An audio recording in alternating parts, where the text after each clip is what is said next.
আজকে বহুদিনের একটা কনফিউশন দূর করার জন্য আসছি।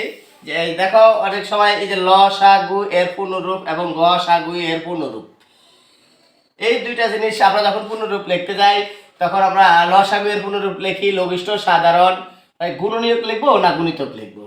আবার গ সা গু এর পূর্ণরূপ গরিষ্ঠ, গতে গরিষ্ঠ, সাতে সাধারণ, আর এই যে এখানে কি গুণিতক লিখবো না গুণনীয়ক লিখবো। অনেক সময় আমাদের এই জিনিসটা কনফিউশন হয়ে যায়। আজকে আমি 1 মিনিটের মধ্যে কনফিউশনটা সেরে দিচ্ছি। আচ্ছা, এখানে খেয়াল করো, এই যে আমি গুণনীয়ক এবং গুণিতক এই দুটো শব্দ লিখে রাখছি। এই দুইটা শব্দ দুই জায়গায় বসবে, কোনটা কোন জায়গায় বসবে এটা আজকে তোমাদের সাথে আমি ক্লিয়ার করে দিচ্ছি।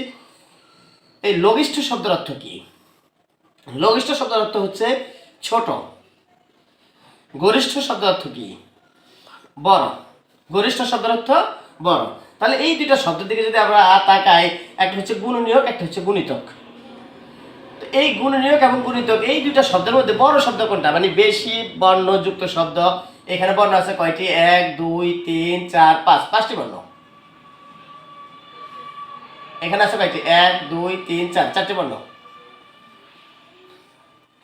তাহলে এই দুইটা বর্ণের এর ভিতরে গরিষ্ঠ কোনটা, মানে বড় কোনটা? বড় হতে 5টি বর্ণ যেটা সেটা। তাহলে গরিষ্ঠ, সাধারণ, এই গরিষ্ঠ অর্থাৎ বড়, বড় শব্দটি এখানে বসে দিব গুণনীয়ক।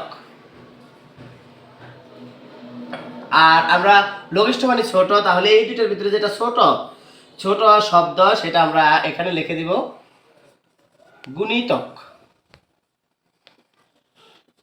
তাহলে এই দুইটার ভিতরে আমাদের যে কনফিউশনটা ছিল যে আসলে আমরা এখানে লঘিষ্ঠ সাধারণ গুণনীয়ক লিখবো না গুণিতক লিখবো, তো লঘিষ্ঠ মানে হচ্ছে ছোট, তাহলে গুণিতক এবং গুণনীয়ক এই দুইটা শব্দের ভিতরে যেই শব্দটা ছোট সেই শব্দটা আমরা লঘিষ্ঠ সাধারণ গুণনীয়ক অর্থাৎ ল সা গু এর পূর্ণরূপের সময় ব্যবহার করব।